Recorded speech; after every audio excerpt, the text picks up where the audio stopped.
So, yes. So, full disclosure, I didn't just make that for today. That is the opening to my one-man show I did right before COVID back in February of 2020. I've been wanting to do a show about my name and my family for a long time. Why?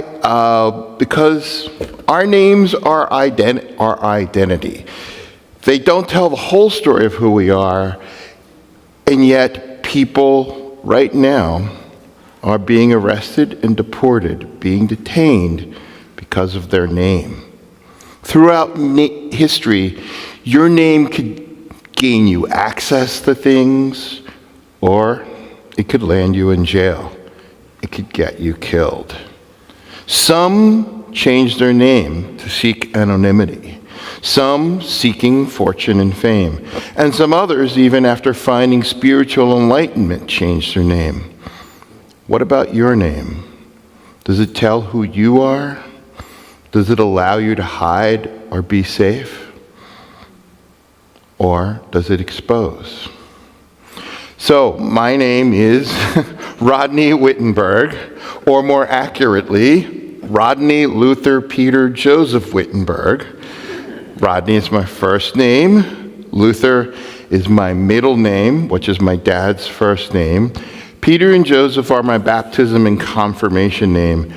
And when I was a kid, I literally walked around like kindergarten, first grade, second grade. Hi, my name's Rodney Luther Peter Joseph Wittenberg. How are you? How you doing today?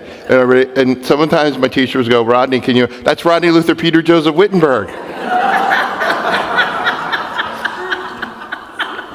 I was so happy to have all those names. But as it says in the little video, Rodney is derived from the Germanic word meaning island of renown.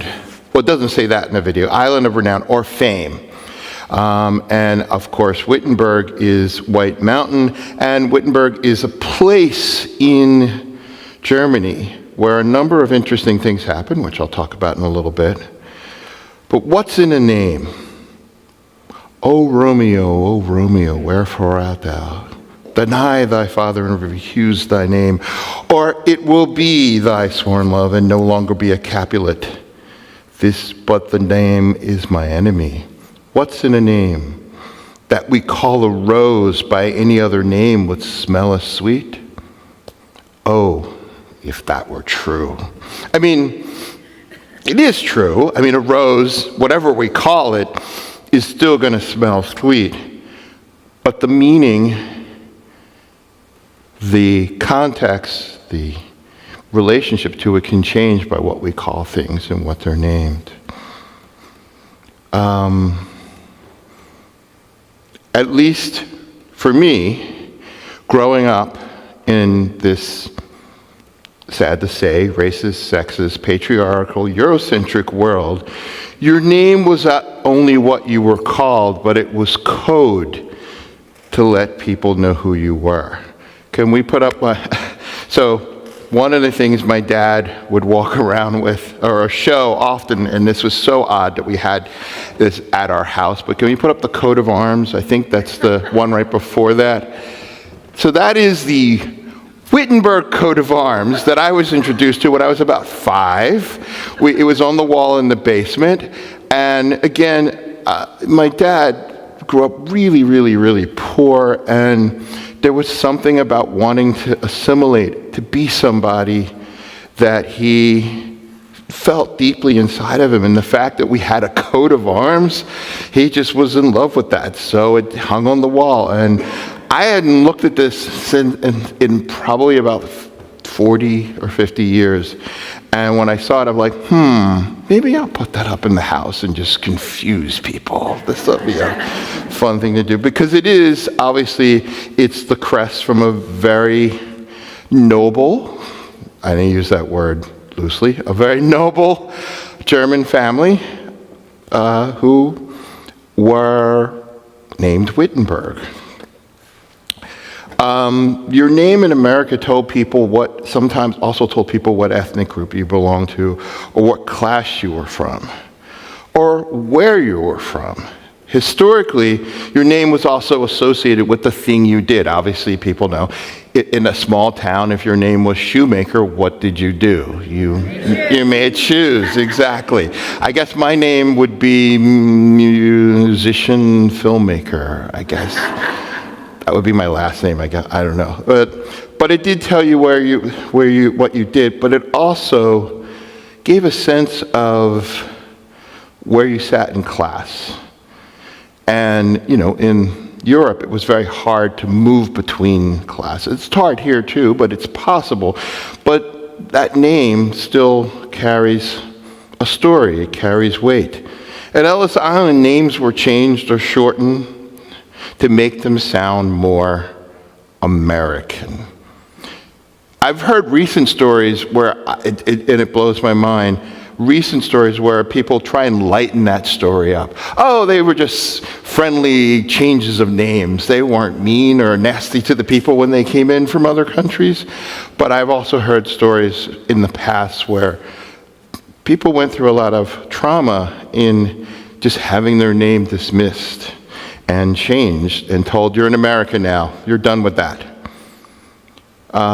For African Americans, it's even a little more complicated, which I'll talk about in a second. But your name, our names, can be misleading and misunderstood. One of the best example of that is our lead minister, Lee Paxula. You might think she's Italian, but she's not. And I love that. And that goes to the story of my last name. And my dad understood this very well. My dad, in 1958-59, became the first African-American salesperson at Sears. There's a picture of him now, selling air conditioners and refrigerators. Now, at the 63rd Street Sears, which sat right at the border between the black and the Jewish community. The Jewish community was in Overbrook, black community in West Philly. Now, my dad's name is Luther DeRiser Wittenberg. My family, on both sides, come from Columbia, South Carolina. Actually did some research in working on this, and I'm so happy that I was asked to preach because I got finally back to 1855. I found my great-great-grandfather, I think. I still got to do a little more research to tell. And there's something interesting about him is that in 1855, people of color, African Americans, didn't have surnames. So I'm trying to find out how he was able to have one. His name was Daniel Wittenberg. And by 1885, I think it is, 1895, I can see my great-grandfather, George, my dad's dad, was about 3 years old in one of the census. But my dad, as I was saying, Luther DeRiser Wittenberg. Our name was spelled U-R-G originally, and my dad had it legally changed to E, because the German spelling is U. The Jewish spelling is E. And as a salesperson at Sears, my dad knew that, you guys know where this is going. If you are making phone sales, selling air conditioners, people would call me, hey, can I speak to Lou Wittenberg?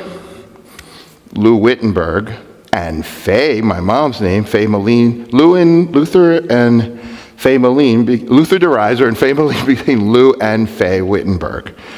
And my dad would get tons of sales from Overbrook because people would just call up and say, yeah, I need 3 air conditioners, send them over. And why did he do that? Because my dad was upwardly mobile, and also he wanted a better life for me and my sisters. And he knew that that name gave access. That name would precede him, and people would have an idea of what that name meant. It sounds pretty regal. One of my crazy memories is taking down the flag at Cape May Point.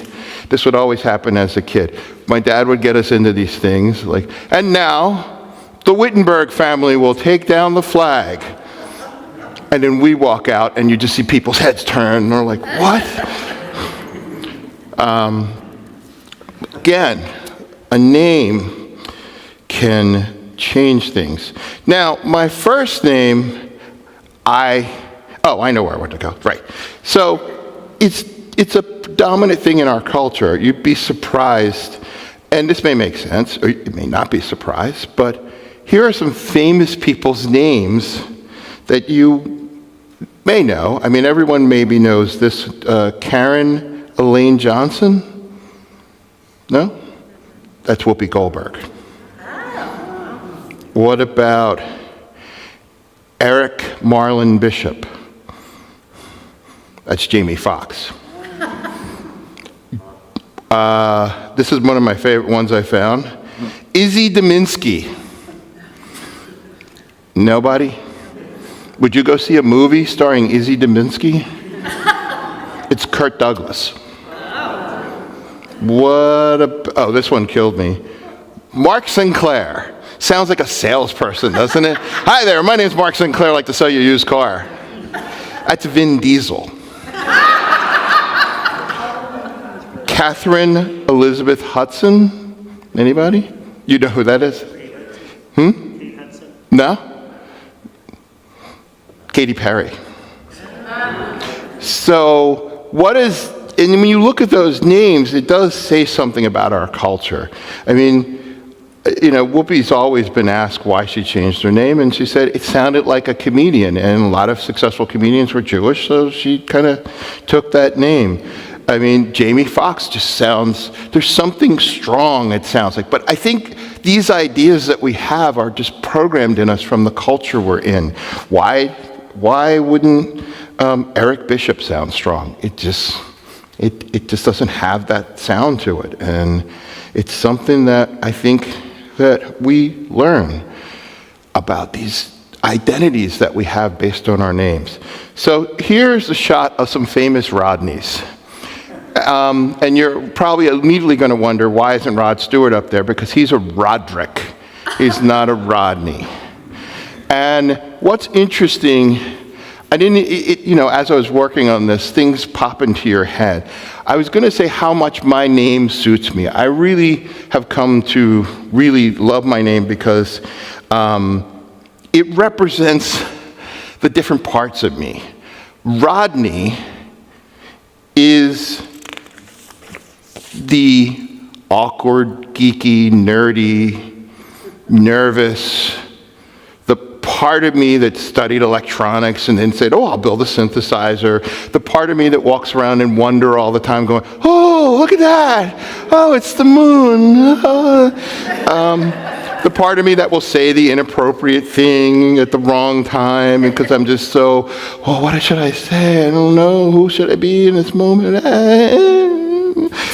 That's Rodney. In fact, my friends in junior high school, if one of us did something awkward or uncomfortable, they go, you're such a Rodney. But Rod is the rock star. Rod gets up on stage and sings and plays. Rod gets Rodney into a lot of trouble because Rod is very confident to the point sometimes where it can be a little arrogant and still the Rodney is inside and underneath Rod, who's still very unsure of things. But that name kind of fit me to a point. Somewhere in my 40s, I actually developed the alter Rodney, which is King Yendor. King Yendor is the spiritual part of me that I hope to achieve one day, that is just way more open, comfortable, relaxed, doesn't have that nervousness of shaking. I envision this person, he actually is bald, stands up, it's really solid and strong, and sometimes I call on King Yendor when I'm in a really difficult place. Again, it's Rodney backwards, because I am still Rodney, a little nerdy, geeky kid, right? The other thing that my first name doesn't speak to, somewhere in my mid-20s, I started referring to myself as a white Jewish lesbian trapped in a black man's body. Those of you who know me will laugh and then go, oh my God, that's so accurate. Wow. Why? Well, part of it was because of my record collection. Part of it was dating a couple of women who were bisexual. Part of it was there was no identity for a straight, black, emotional male. And Rodney didn't fit either of those two things. There was just no way for me to have that. It took 40, till I was in my late 40s, till I stopped saying that and just started saying, no, I'm just an emotionally open, sensitive, straight black man. And it's been amazing. I'm almost getting a little choked up saying that because it's still challenging to me that to allow myself to be that and to admit that. But so a friend of mine just sent me an amazing video online of a younger African-American male talking just about this very thing and talking about how he will cry and he allows himself to cry. And as much as I will cry, there are still those times when the male, oh no, we're not going to cry at that. And it's usually something that I should just let go and let all that energy out. It's still the outward pressure and the internal struggle, it's still there.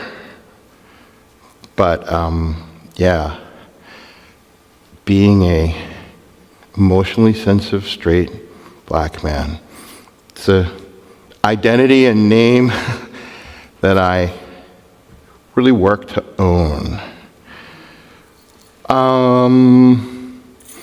One of the other things about names, though, is they can be a shortcut. And what do I mean by that? When you hear somebody has a certain name, you think you know something about him. Again, like I said earlier about Lee. But it keeps us from doing that deep spiritual work of being open to the other, to being present, to finding out who this other person is, no matter what their name is, no matter who they are. And it can keep us from being whole. One of the things I did early on with my name, even before I did my DNA, let's put the DNA up there. It's hard to see the lines, but I'll explain that in a second. Even before I did my DNA, I had some sense that as an American, African American, that my last name was a result of 400 years of slavery, and somehow, whether it was through the horrors of slavery and ownership and rape, or a forbidden relationship, I got Northern European blood in me. And one of the challenges of that at a young age was figuring out how I was going to make sense of that. I remember walking around in senior high school, or like 10th, 11th grade, going, there's a war inside of me, and the German part of me is fighting with the black part of me, and I don't know what to do with it. And because, I wanted to live and be in the larger world, but the larger world kept making assumptions and saying things about me. Going back to the beginning, why I did that show was because, the show was called, my one-man show, How I Discovered I Was Black, in parentheses, because everyone keeps reminding me.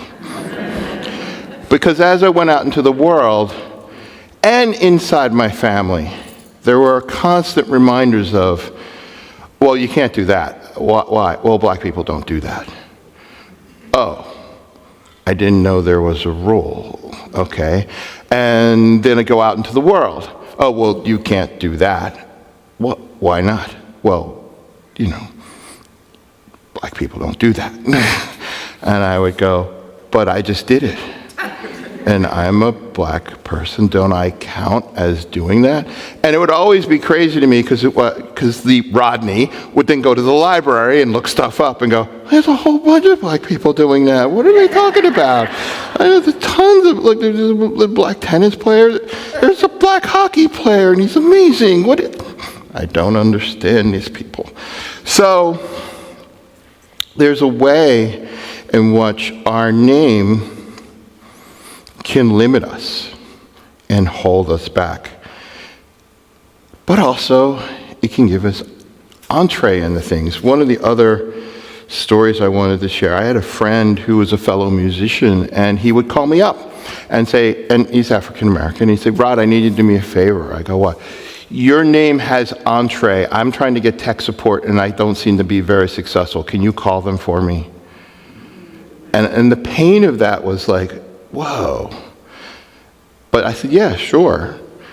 I had another person say, I love your name. That's one of the reasons why I hired you as a composer. I go, oh, so you didn't hire me because I'm good? No, well, yeah, but I like your name. Your name's going to look great on the marquee as the composer, because you have one of those composer names. I'm like, are you saying I sound like, are you making an ethnic assumption about who composers are?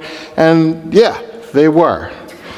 So this thing about our name can be so charged, but it can also be a release.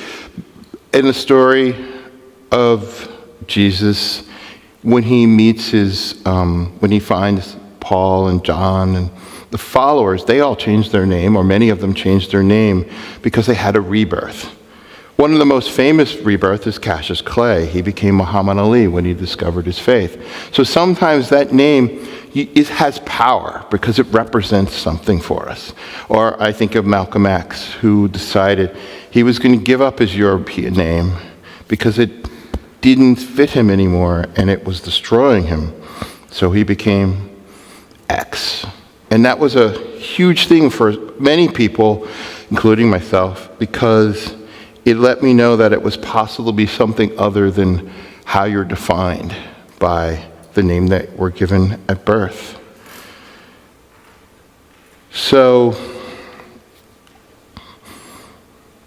returning to where I started, there have been both people historically and currently who've been picked up, detained, and questioned because of their names. So I encourage all of you, I almost beg all of you or plead with you to remember that as you encounter these names of people that you meet, remember and hold that their names are not all of who they are. They are much more. And like our UU teacher, Walt Whitman, teaches us,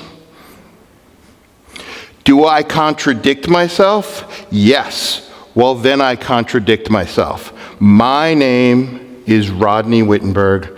I am large, and I contain multitudes. Amen. Amen.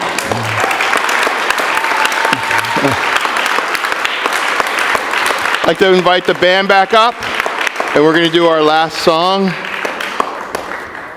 That felt like the ending prayer to me, but so I'm just going to walk back there now.